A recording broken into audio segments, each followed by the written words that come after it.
To optimize device in Samsung Galaxy S20, open settings, swipe up or down home screen to access the app screen, and then tap settings.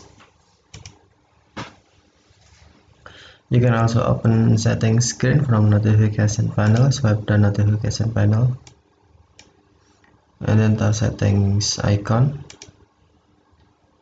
Scroll down settings screen, find device care, and then tap device care,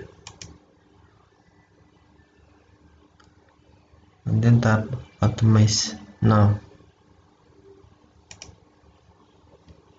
Please wait until process complete.